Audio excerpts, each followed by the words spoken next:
Blaze, are you ready? Oh, I'm ready. Fly me to the moon, let me play among the stars, and let me see what spring is like on Jupiter and Mars. In other Have you been on a small plane before? Not this small. The bathrooms are in the back if you need them. Fill my heart with song and let me sing forevermore. So now we're on the eastern shore of the Chesapeake Bay. Very close to one of the Russian compounds that was recently confiscated from the government of Russia. These were also being used as counterintelligence and espionage centers. Now, are we coming up on it right here? I think we are.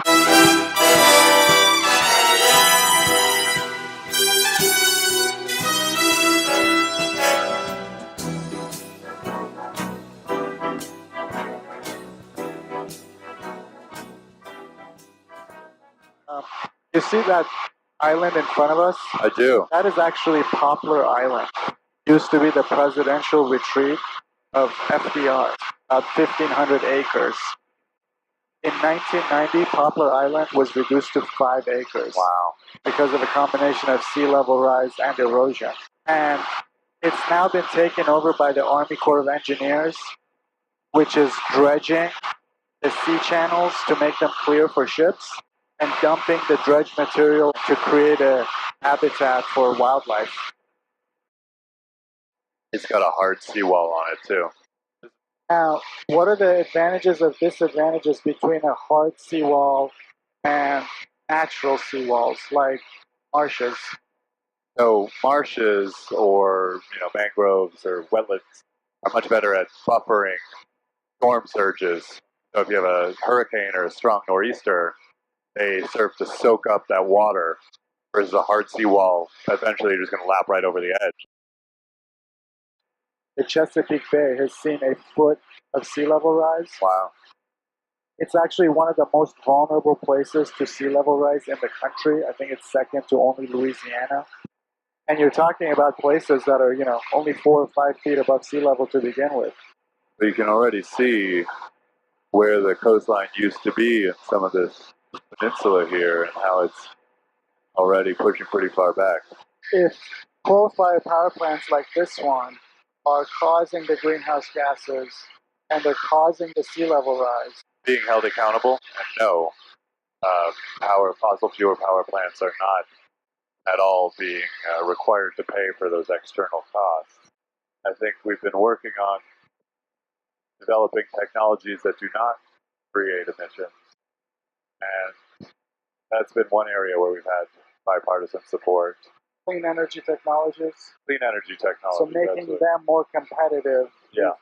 Bringing down the cost of solar panels, bringing down the cost of wind, developing the next energy efficiency technologies for your house or for a commercial building. Those are the kind of things we've been working on. Now the holy grail is coming together and acknowledging that we need to put a price on carbon dioxide. And I don't think we're there yet. Flying over water, it's important to fly high enough so that when you have an engine failure, you don't have to land on water. You can actually glide to land. And the last thing you want is your engine to quit up here. That makes me feel better. Which is also why it's really important to, whenever you take off, you check the tanks to make sure you have enough fuel. Oh. That's why I asked you to do that before we left. Because basically, it's a 2-hour flight. You want to make sure you have at least 3 hours of fuel, 1 hour for reserve, just to be on the safe side. You asked me to check the tanks? Yeah, didn't you check it? No. Is that right? I checked it. Like the pine trees lining the winding road, I've got a name. I've got a name. Like the singing bird and the croaking toad, I've got a name. I've got a name.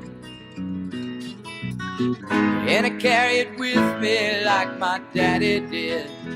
But I'm living the dream that he kept here.